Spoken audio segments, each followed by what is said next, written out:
Hello guys, तो finally instrumentation gate 2025 का paper हो चुका है और इसको लेके तमाम चैनल्स पे आप डिटेल वीडियो सॉल्यूशंस और मेमोरी बेस्ड क्वेश्चन सब कुछ देख रहे होंगे। बट इस वीडियो का मकसद इतना सा है कि मैं क्विक रिव्यू आपको दे दूं, क्योंकि कल जो पेपर देने वाले स्टूडेंट्स हैं वो ज़्यादा अननेसेसरी टाइम वेस्ट मत करिए।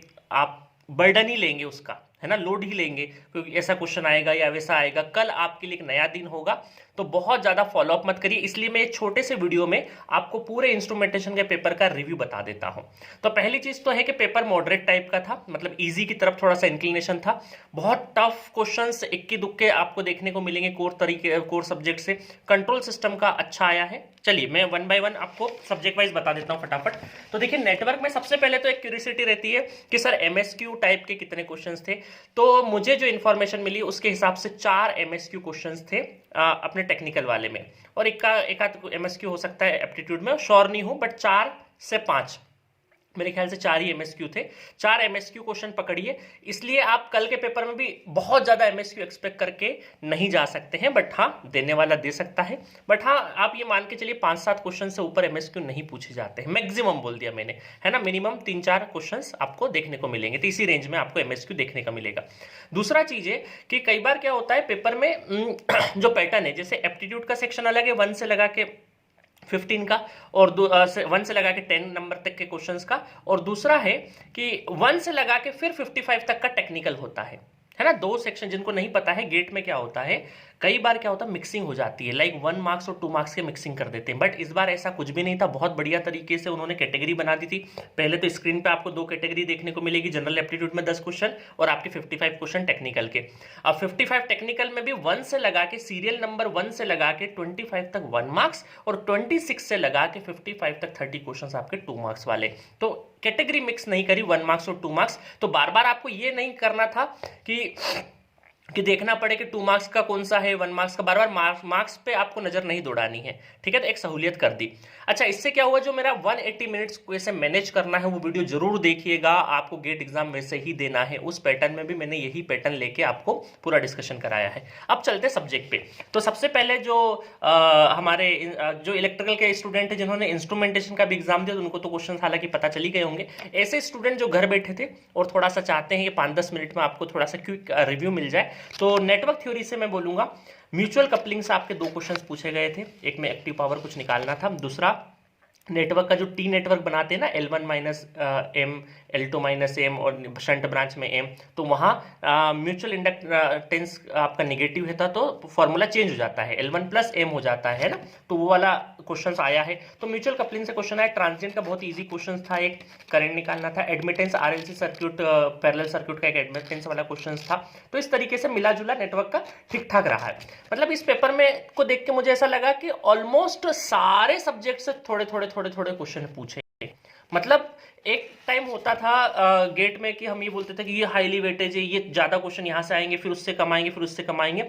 उस पैटर्न को धीरे धीरे आईआईटी मुझे लग रहा है थोड़ा सा डाइल्यूट करते जा रहा है। अब आपको सिग्नल एंड सिस्टम से, आप देखो सिग्नल एंड सिस्टम से बहुत बढ़िया इजी क्वेश्चंस भी, फंडामेंटल टाइम पीरियड को क्वेश्चंस आया है, और आपका बीआईबीओ स्टेबिलिटी के ऊपर एमएसक्यू टाइप का एक क्वेश्चन आया है, तो वहां से भी चीजें इजी पड़ी। हाँ, कंट्रोल सिस्टम थोड़ा सा टफर साइड था, कुछ क्वेश्चंस तो इजी थे, बट कुछ क्वेश्चंस में वाकई आपको कंपनसेटर्स के साइड से पूछा गया है। तो प्लीज कल के पेपर के लिए कंपनसेटर्स वगैरह आप अच्छे से, लीड लेग कंपनसेटर है वो अच्छे से पढ़ के जाइएगा। जो कई बार आप कंट्रोल सिस्टम में डी नॉइजर वगैरह लग जाता है ना बीच में, उस तरह के क्वेश्चंस भी आपको देखने को मिलेंगे। तो कंट्रोल से नाइक्विस्ट से एक थ्योरेटिकल इनसर्कलमेंट वाला क्वेश्चन बहुत बढ़िया था। तो थोड़े से ठीक ठाक क्वेश्चंस आपको कंट्रोल सिस्टम में देखने को मिलेंगे, जो थोड़े से लेवल भी अच्छा रखेंगे।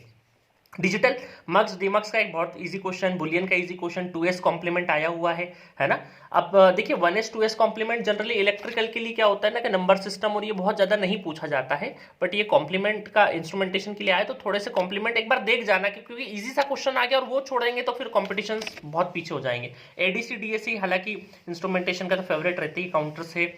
मैथमेटिक्स में कॉम्प्लेक्स से ऊपर रेसिड्यू, नंबर ऑफ रेसिड्यूज वगैरह के ऊपर एक क्वेश्चन आया, प्रोबेबिलिटी से आया, न्यूटन रेफसन से क्वेश्चन पूछा है ना, बहुत लॉजिकल वाला है। एप्टीट्यूड, एप्टीट्यूड बहुत इजी को आया है। आप अगर एप्टीट्यूड को बिना पढ़े भी जाएंगे तो ये मान के चलिए कि एप्टीट्यूड में मुझे ऐसा लगा कि कॉमन सेंस को कैसे यूज करना है ये ज्यादा उम्मीद कर रहा है आईआईटी, रादर देन कि आप रटा रटाया पढ़ के आ गए हो। तो जिन लोगों ने भी एप्टीट्यूड ढंग से नहीं पढ़ा है तो टेंशन लेने की जरूरत नहीं है, आपको जस्ट कॉमन सेंस लगाना। मेरी एक चीज और रिक्वेस्ट रहेगी आप लोगों से कि देखिए कई बार क्या होता है, कॉमन सेंस जब हम लगाते हैं तो कॉमन सेंस लगाने के लिए दिमाग को थोड़ा शांत होना जरूरी है, तभी तो आप सोच पाएंगे ना कॉमन सेंस लगाना है कहीं पे, तो क्योंकि दिमाग पे जोर डलेगा।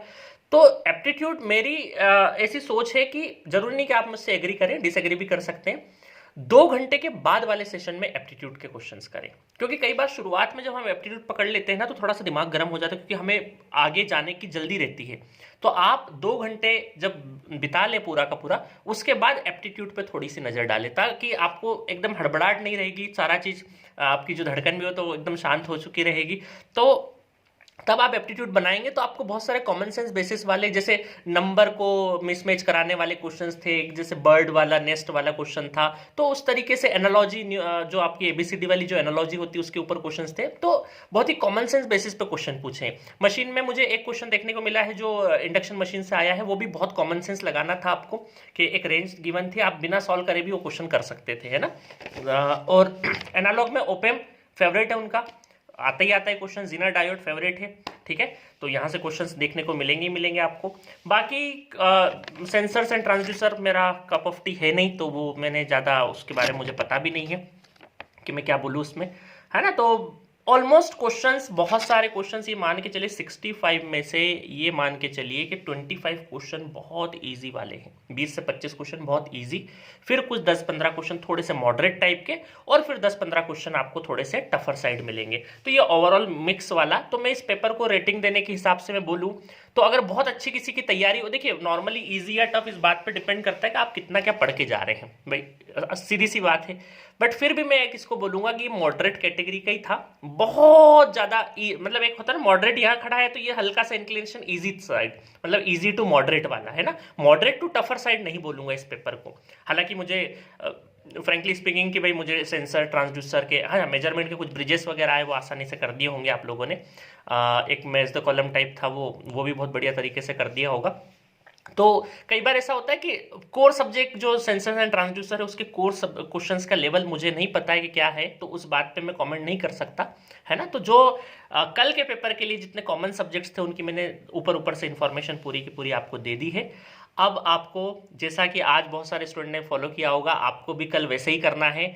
आपको ज़्यादा हैवी नहीं खाना है, फ्रूट्स का इंटेक ज़्यादा लेना, ऑरेंजेस खरीद सकते हैं आप, मतलब जहाँ पे आपको क्या करें कि एनर्जी मिलने के लिए फ्रूट्स ज़्यादा आप सेवन करें। तो जो आप रेगुलर जो खाना खाते हैं उसको आधा ही खाएं और आधे में आप फ्रूट्स करें, क्योंकि एनर्जी 3 घंटे तक एनर्जी मेंटेन रखना बहुत ज़रूरी है।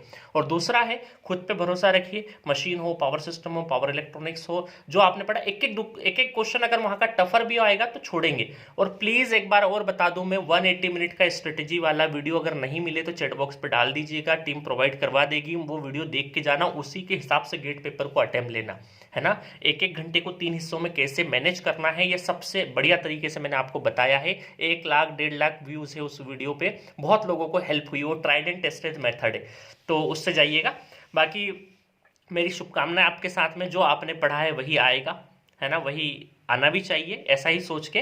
और आप देखिए टेंशन मत लीजिए, और जल्दबाजी में क्वेश्चन गलत नहीं हो, इसलिए बिल्कुल एकदम धीरे धीरे धीरे धीरे आपको क्या करना है, मोमेंटम धीरे धीरे बढ़ाना है, अचानक से घबराना नहीं। हो सकता है कल, आज इजी टू मॉडरेट है, कल मॉडरेट टू टफ पेपर आ जाए, हम नहीं जानते। आपको तो अपनी स्किल सेट लगाना है, एप्टीट्यूड को लेके ज्यादा वरी मत होना, वो आपको ईजी मिलने वाला है। इंग्लिश के भी कुछ सेंटेंस बहुत ही बढ़िया कॉमन सेंस देखने वाले थे, बहुत ज्यादा आपको हाई लेवल का इंग्लिश नहीं भी आता है तो भी आप उन क्वेश्चंस को आसानी से लगा देंगे, ठीक है गाइस। तो मेरी तरफ से गेट 2025 के लिए लास्ट वीडियो था। अननेसेसरी का यूट्यूब पे टाइम वेस्ट मत करिए, सारे डिस्कशन देखने की जरूरत नहीं है, जबरदस्ती पैनिक करने की भी जरूरत नहीं है कि ये वाला यहाँ आया तो आपके इसमें आएगा, नहीं, ऐसा कुछ भी नहीं होने वाला है। आप अपने जो आपने पढ़ा है उसको बढ़िया शॉर्ट नोट रिवाइज करिए, कल का दिन बहुत बढ़िया तरीके से सुबह उठिए और पूरा अच्छे से मैनेज करके जाइए, ठीक है गाइस। स्क्रिबल पैड में देखिए दोबारा, अच्छा कुछ क्वेश्चन बच्चों का होता है कि सर स्क्रिबल पैड जो हमारा अगर भर गया तो दोबारा मिलता है कि नहीं मिलता है, तो दोबारा मिलता है, स्क्रिबल पैड भी मिल जाता है। टोटल 8 पेजेस होते हैं, तो मतलब दोनों साइड मिला के 16 साइड हो गई, मतलब 8 पेजेस हो गए। तो आपको एक से ज्यादा स्क्रिबल पैड मिलते हैं, तो आपको कंजूसी में करने की जरूरत नहीं है, ठीक है। आप आराम से पेपर दीजिएगा। तो कल के लिए मेरी शुभकामनाएं, ऑल द बेस्ट सभी को, और बिल्कुल फोड़ के आइए कल का पेपर, और एकदम ठंडे दिमाग से कूल एंड काम एंड कंपोज होके जाइए एग्जाम में, जो पढ़ा है उसको अप्लाई करके आना है, सीधा सा बात है। ठीक है, okay, thank you so much.